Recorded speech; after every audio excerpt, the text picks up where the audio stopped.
C'est saint. C'est pour cela que Dieu nous dit, quand vous allez, le Saint-Esprit va venir sur vous, vous parlerez de nouvelles langues. Donc quand le Saint-Esprit te dit, il dit maintenant, celui qui parle en langue ne parle plus avec les hommes, il parle avec Dieu. Donc Dieu dit que pour que tu aies la domination du ciel, ton expression doit changer. Tu dois commencer à parler en langue. Pour que Dieu rentre en contact avec toi, il faut que tu parles la langue de Dieu. Donc quand quelqu'un s'allait dire, il est en train de parler avec le conseil de Dieu. C'est-à-dire qu'il veut ramener les choses du ciel sur la terre. Mais tant que tu n'as pas dit, le ciel n'est pas touché. Rien ne se passe. Tu parles comme un homme. C'est pourquoi l'apôtre Paul a dit, parlez avec votre intelligence quand vous parlez aux hommes. Mais parlez en langue quand vous parlez à Dieu. Parce que Dieu a sa langue. La langue est un instrument de domination et d'influence. Donc la langue a quelque chose à voir avec la domination. La langue a quelque chose à voir avec l'influence. La langue a quelque chose à voir avec comment d'abord tisser l'alliance. Tu ne peux pas tisser l'alliance avec quelqu'un où vous ne vous comprenez pas. Ou bien, c'est ça non? Quand tu vas aller tisser l'alliance avec quelqu'un où tu parles de beaucoup, qu'est-ce que vous allez parler de quoi? C'est la première des choses d'abord. Avant de tisser une alliance forte, il faut que vous parlez le même langage. Si on s'est compris sur ce point, c'est pourquoi vous devez chercher le baptême du Saint-Esprit. Aujourd'hui, c'est les choses qu'on a servi à l'église. On veut aux gens de prospérer, tout ça, on s'explique la puissance de Dieu, le baptême du Saint-Esprit. Ah! Dieu merci que nous, on a été à l'église très tôt. On a grandi à l'église, on a vieilli à l'église, on doit mourir à l'église. Mais attention, parce que ce que tu ne connais pas peut te détruire. Mais ce que tu connais, tu peux le résister. Ou bien tu peux le diriger. Tu peux le contrôler. Ça va? Donc, premier. Donc, si tu veux déduire certaines choses, il faut que d'abord tu cherches le baptême du Saint-Esprit. Que tu dises à Dieu, je veux parler en langue. Combien de personnes ici ne parlent pas en langue? Il ne faut pas avoir honte. Lève ta main seulement. C'est important. Le parler en langue peut arrêter un avion en l'air. I'm telling you the truth. C'est-à-dire que le parler en langue, Rabba, Shada, Lebra, Goudalabra, Kataché, Katalabrosé. Et quand tu te mets dans une certaine position, Satan recule. Il t'attend loin. Parce que le parler en langue est une expression du ciel que le diable ne peut pas comprendre. Il attend que tu reviennes dans ta langue naturelle pour qu'il t'attrape. C'est pourquoi il y a plusieurs dimensions dans le parler en langue. Et dans ces derniers temps, les chrétiens ne cherchent plus le parler en langue. Et les gens qui parlent en langue dans nos églises sont plus menteurs que tout. Pourquoi? Parce que le diable sait que quand vous commencez à parler en langue, vous devenez dangereux. L'apôtre Paul dit, j'ai parlé en langue plus que tous. C'est pourquoi ma couche n'a pas été leur couche. L'apôtre Paul dit, j'ai parlé en langue plus que tous. Ma langue a été exercée au mystère de Dieu. C'est le secret de l'apôtre Paul. Il a parlé en langue plus que tous. Regardez le travail qu'il a battu. Quand quelqu'un parle en langue, Dieu parle à la personne. Dieu convainc la personne. Dieu devient le dirigeant de la personne. Vous ne parlez pas en langue que vous êtes obligé de courir derrière des gens pour voir pour vous.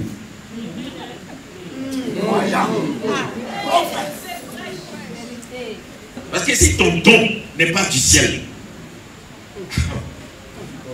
moi-même viens m'asseoir, puis toi, ton parler en langue va jeter des choses sur moi. Parce que celui qui a parlé en langue convoque des esprits. Donc si ton parler en langue n'est pas correct, tu as été convoqué quel esprit? C'est l'invocation. La prière est différente de l'invocation.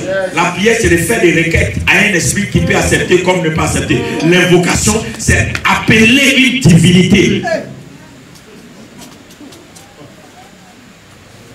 Et le parler en langue, c'est de l'invocation. Donc quand tu ne sais pas, quelqu'un fait de l'invocation sur toi, tu ne comprends pas. Quand il finit ça là, vous tous là, vous dormez, il fait ce qu'il veut.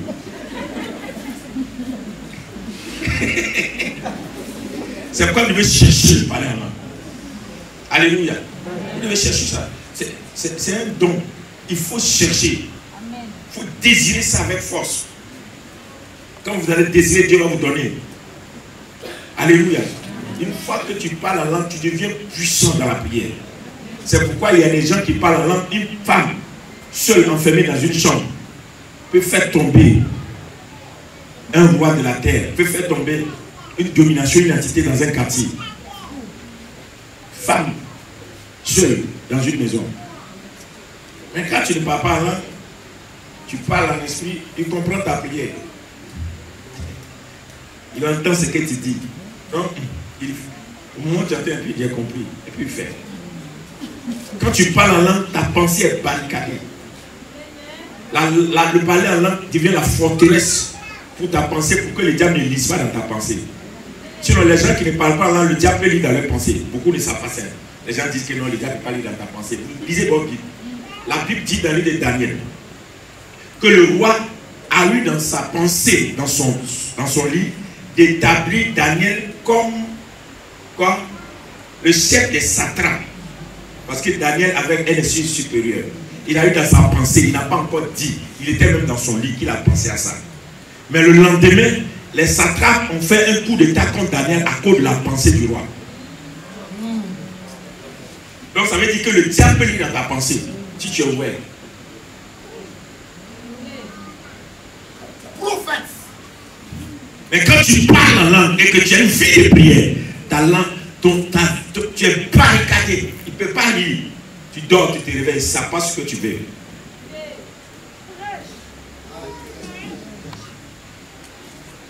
Commencez à faire ces recherches. Commencez. Reprenez par là d'abord. Pour que tu deviennes un chrétien puissant. C'est ça d'abord. Alléluia. Un chrétien qui affecte la vie des gens. Un chrétien qui transforme les choses autour de lui. Reprenons là-bas d'abord. Combien d'hommes de Dieu, regardez, combien de pasteurs qui sont là, qui ont de grosses visions. Mais leur parler là, quand tu écoutes même, tu te poses des questions. Parce qu'il y a des gens qui vont venir s'asseoir dans ton église. Ils sont plus forts spirituellement que toi. Ou bien? Donc, quand tu ne parles pas en langue, tu es en danger. Comment dire à quelqu'un la langue est une expression de domination. Quelle langue tu parles? Celui qui parle en langue doit pouvoir interpréter ce qu'il dit. Hein? C'est pourquoi je sais qu'il y a beaucoup qui parlent des langues bizarres. Quand ils entendent là, ça ne veut rien dire. On dit prions. Non,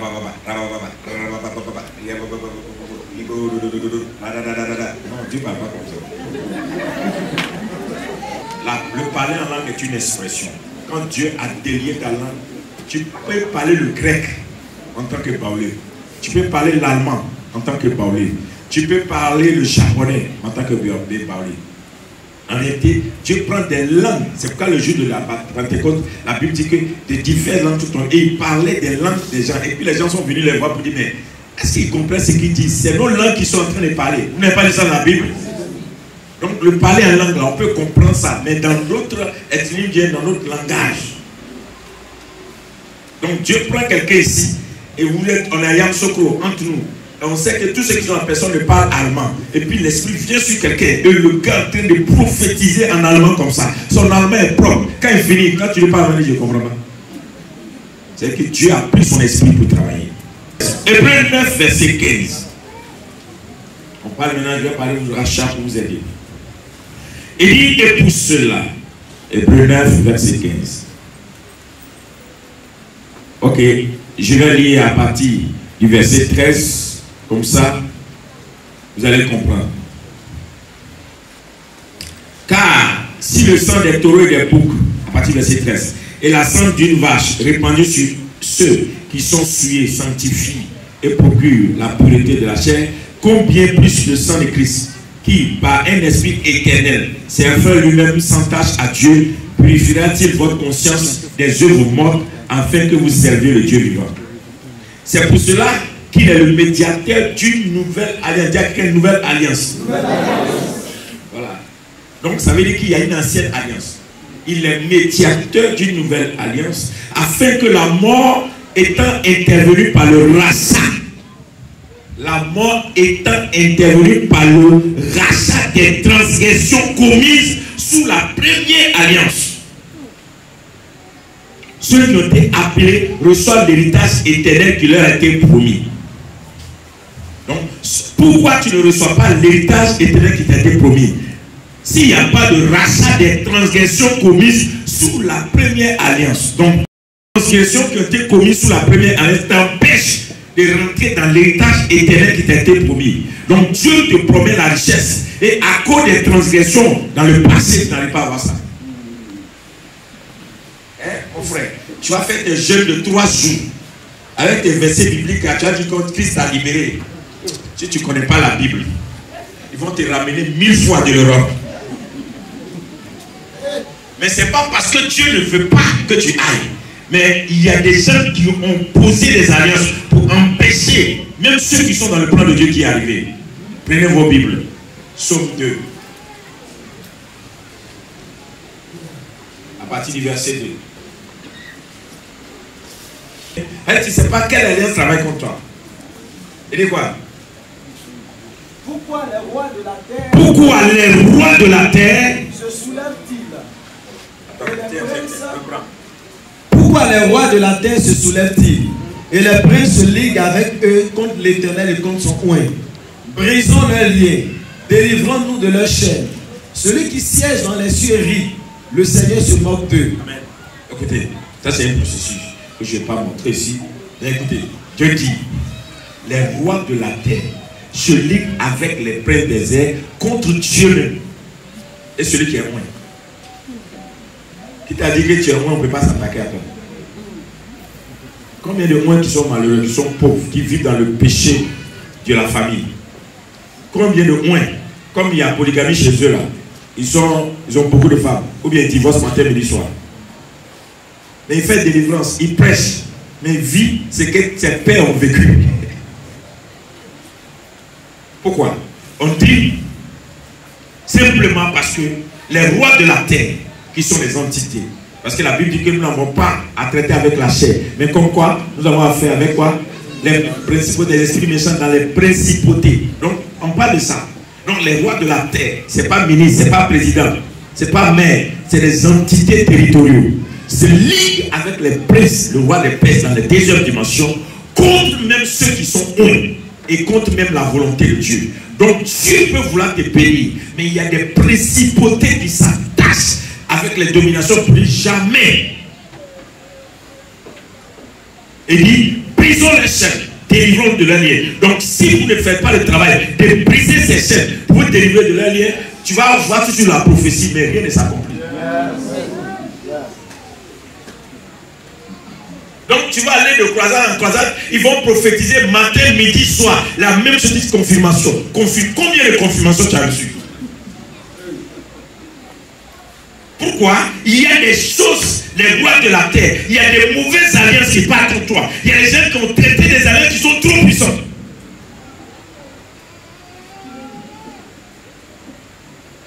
Quelqu'un pour prendre la richesse de toute la famille, enterrer 25 bœufs. Vous dites que quand que je suis là, les enfants des enfants de tous mes neveux, de tous mes cousins, leur richesse n'a qu'à venir chez moi. Et puis il fait une fête. Il vous invite, vous tous, vous mangez. Quand on lui a dit, il faut les faire manger. Quand ils ont mangé, là, c'est fini. Ton papa est parti manger ça avant de t'accoucher. Ta maman allait manger ça. Avant de manger, c'est pas qu'un mangeant, il est en train d'accepter que le sacrifice que lui il a fait avant.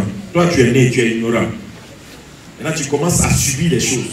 Et que c'est ton classe, c'est lui qui convainc tout le monde. Vous ne pouvez rien faire sans lui. Si tu essayes, tu meurs. Même des chrétiens qui parlent la langue sont passés par là, ils sont morts. Et vous ne comprenez pas. Et dès que tu veux être un peu riche, tu le vois dans tes songes. Ça veut dire que son alliance est trop. Et si tu ne connais pas la Bible pour savoir comment faire pour briser l'alliance, pour briser ces choses, tu vas être là. Tu ne comprends pas, ta vie tourne en rond. Tu vas d'église en église, de pasteur en pasteur, et tu ne comprends pas. C'est pourquoi je dis toujours à mes collègues pasteurs, Dieu a appelé les gens chacun avec sa grâce. Permettez qu'il y ait une multiplicité. Parce qu'il y a des gens qui peuvent faire des choses que toi tu ne peux pas faire. Un pasteur ne peut pas tout faire. Tu ne peux pas tout connaître. Alléluia. Alors là, Jésus, la Bible dit que c'est pour ça que Jésus est mort. La Bible dit que cette mort-là, c'est pour racheter des transgressions, pour ceux qui ont été appelés reçoivent l'héritage.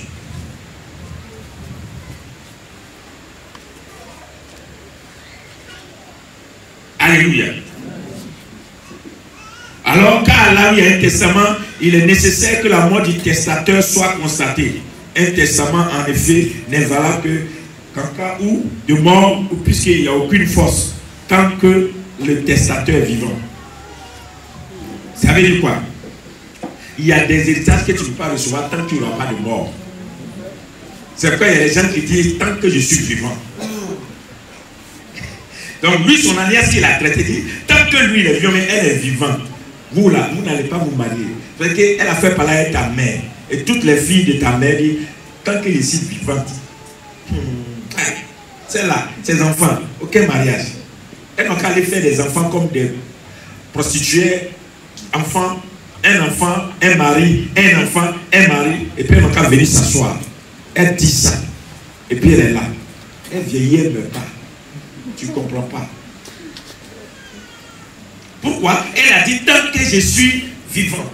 Et toi, tu es chrétienne, tu pries, tu parles en langue, tu viens, tu fais offrande, tu fais sacrifice, tu fais tout.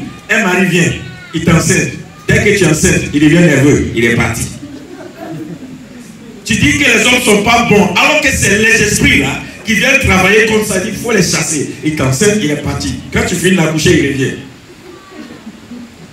Il dit, je ne sais pas ce qui m'a pris. Un autre vient, il t'enseigne du deuxième enfant. Parce que l'esprit a dit, un papa, un enfant. Un papa, un enfant. Si tu es ton troisième enfant, troisième papa, tu ne comprends pas que ce n'est pas normal. C'est qu'il y a une malédiction, il y a quelque chose qui a été fait. Il y a une alliance trop forte qui parle contre vous. C'est ce qui t'arrive. Arrive à tes frères ou bien à tes cousines ou à tes neveux. Ça veut dire que ça a quelque chose à voir avec votre origine.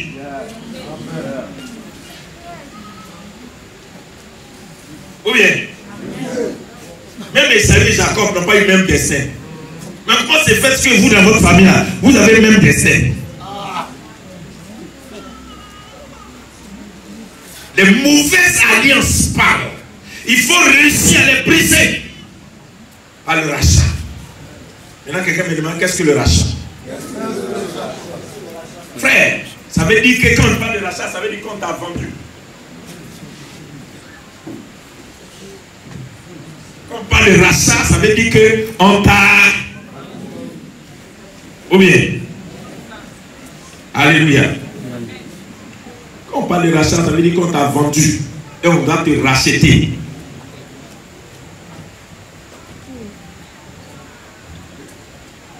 Ou bien?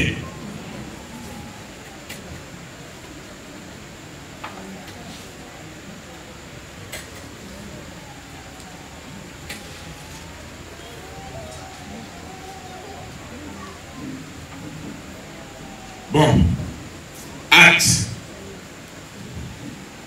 Acte 5. Acte 5. Je prends le passage le plus important.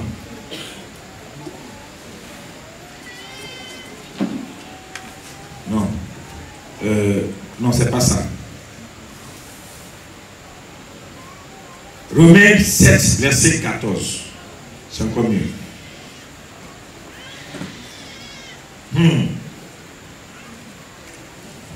Romains 7, verset 14. Oui. Lis.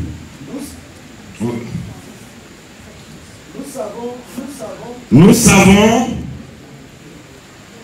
savons en effet que la loi est spirituelle. Nous savons en effet que la loi est spirituelle. Mais moi, je suis charnel, vendu au péché. Hein?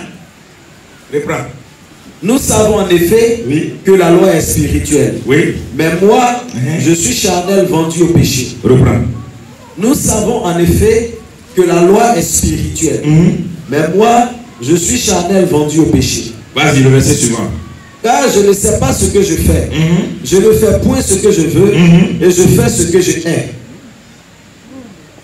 Verset 16. Or, si je fais ce que je ne veux pas, je reconnais par là que la loi est bonne. Vas-y. Et maintenant, ce n'est plus moi qui le fais, mais c'est le péché qui habite en moi. Voilà, quelqu'un qui a été vendu au péché, il fait ce qu'il n'a pas envie de faire.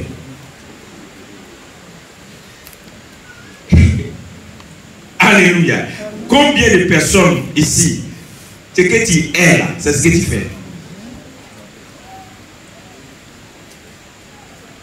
Et ce que je ne veux pas faire. Il y a des gens qui critiquent les autres, ils accusent les autres. Vous péchez, péchez. Il y a des gens là, ils n'ont pas envie de pécher. Il y a des alliances qui parlent contre eux. Ils se lèvent tous les jours, Seigneur, Seigneur, mais il est toujours dedans. Parce que c'est qui n'a pas envie, parce que la personne a été vendue au péché. Donc si tu as été vendu au péché, c'est comme ça que tu vas traîner. Maintenant, comment faire? Il faut que tu comprennes le principe du sang de Jésus qui peut te racheter. Donc je disais, dès qu'on doit parler de rachat, il faut qu'on comprenne qu'on a été vendu. Alléluia. Amen. Alléluia. Amen. Maintenant, regardez le principe. Quelqu'un m'a dit non, ça c'est vendu, tout ça là. Regardez bien. Jésus qui est Jésus de Nazareth. Les sacrificateurs, les gens de la loi ne pouvaient pas l'attraper en l'accusant de quoi que ce soit. Ils ont essayé, ils n'ont pas pu. Jusqu'à ce que Judas le vende à 30 pièces.